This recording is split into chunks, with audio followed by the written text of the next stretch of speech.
Morning बच्चों, आज हम पढ़ रहे हैं कक्षा 3 पाठ नंबर 4। पाठ का नाम है ईदगाह। ईदगाह का मतलब होता है जहाँ पर मुसलमान लोग नमाज पढ़ते हैं, उसे हम ईदगाह बोलते हैं। ये कहानी है बहुत ही अच्छी, आप मेरे साथ पढ़ेंगे। छोटा हमीद एक गरीब बालक था। उसके माँ बाप नहीं थे, बस एक बूढ़ी दादी थी। दादी घर घर काम करके कुछ पैसे कमाती थी और गुजारा करती थी। ईद का त्यौहार आया, जैसे हमारा होली दिवाली का त्यौहार होता है, ऐसे मुसलमानों का ईद का त्यौहार होता है। जो त्यों करके दादी ने उसके लिए नए कपड़े बनवा दिए, कुछ मिठाइयाँ भी बना ली। दूसरे दिन गांव में मेला था। हमीद ने दादी से कहा, बड़ी अम्मा कुछ पैसे दे दो ना, नमाज के बाद मैं भी मेला देखने जाऊंगा।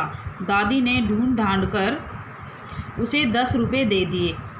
दादी बोली, बेटा हमीद, मेरे पास ज़्यादा पैसे नहीं हैं, बस इतने ही हैं। कुछ खा पी लेना, कुछ खेल तमाशा देख लेना। ये दादी कह रही है हमीद को। दूसरे दिन सवेरे ही बच्चे अपने अपने घर वालों के साथ निकल पड़े। हमीद अकेला था। दादी को फिक्र हो रही थी, यानी चिंता हो रही थी। हमीद ने कहा, तुम फिक्र नहीं करो बड़ी अम्मा, मैं अपने दोस्तों के साथ रहूँगा। वह सबके साथ ईदगाह गया। ईदगाह जहाँ नमाज पढ़ते हैं सभी। ईदगाह में बहुत लोग थे। हमीद लाइन में खड़ा हुआ। उसने सबके साथ नमाज अदा की। नमाज के बाद सब एक दूसरे के गले मिले। फिर लोग मेले में आए। एक तरफ हिंडोले थे और चरखियाँ थी। हिंडोले में बैठने के 3 रुपए थे, चरखी में बैठने के 2 रुपये। मेले में जैसे झूला होता है ना, उस तरीके से हिंडोले थे। हिंडोले में बैठने के कितनी फ़ीस थी? 3 रुपये। चरखी में बैठने के थे 2 रुपये। चरखी में लकड़ी के हाथी, घोड़ा और ऊँट थे। बच्चों ने उन पर बैठकर चारों ओर घूमते थे। हमीद के दोस्त महमूद, मोहसिन, नूरे और सम्मी, ये हमीद के दोस्तों के नाम हैं, सब चरखी में बैठे। हमीद की भी चरखी में बैठने की इच्छा हुई, लेकिन पैसे कम थे।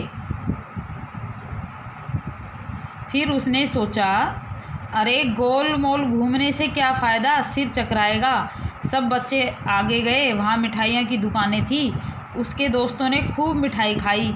हमीद की भी मिठाई खाने की इच्छा हुई। फिर उसने सोचा, यहाँ मिठाई खाना क्या ज़रूरी है, दादी ने घर पर सेवइयाँ बनाई है, मैं घर जाकर सेवइयाँ खा लूँगा। सभी बच्चे फिर आगे बढ़े। आगे खिलौनों की दुकान थी। मिट्टी के बड़े सुंदर सुंदर खिलौने थे। सब बच्चों ने खिलौने लिए। नूरे ने 6 रुपये में एक वकील लिया।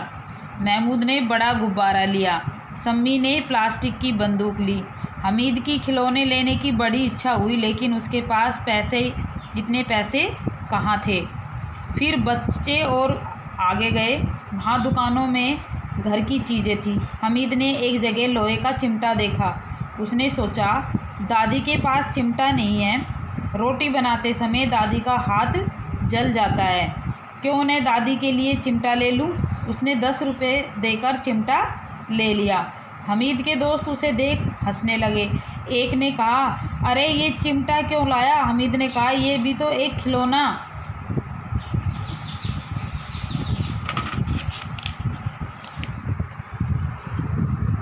है, कंधे पर रखो तो बंदूक है, हथेली पर मारकर बजाओ तो बाजा है, चोर आ जाए तो हथियार है। न बड़ा मज़ेदार है ना, बड़े मज़ेदार। तभी नूरे का वकील हाथ से छूटा, नीचे गिरा और टूट गया। महमूद का गुब्बारा फूट गया। बच्चों को हमीद से जलन सी होने लगी। 11:30 बजे बच्चे गांव लौट आए। दादी ने हमीद को गोद में उठा लिया। उसने चिमटा देखा तो पूछा, ये कहाँ से लाए, तुमने खरीदा? हमीद ने कहा, हाँ। दादी ने कहा, कैसे पागल लड़के हो, न कुछ खाया न पिया, ये चिमटा उठा लाए, ये कोई खिलौना है? हमीद ने कहा, बड़ी अम्मा ये तुम्हारे लिए लाया हूँ, तुम हाथ से रोटी उठाती हो तो तुम्हारे हाथ जल जाता है ना, इसलिए। दादी ये सुनकर गदगद हो उठी। उसकी आंखें भर आई और उसने हमीद को गले से लगा लिया। एक छोटा सा बच्चा, मतलब उसको मन तो उसका कर रहा है मिठाई खाने के लिए, खिलौने लेने के लिए, लेकिन फिर भी उसने अपनी दादी के बारे में सोचा और उसके लिए चिमटा लेकर आया।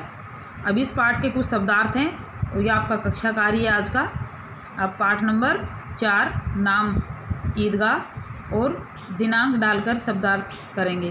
पहला शब्दार्थ है गुजारा करना यानी जीवन बिताना, फिक्र चिंता, जो तो करके यानी किसी तरह। ईदगाह वह जगह जहाँ मुस्लिम ईद की नमाज पढ़ते हैं।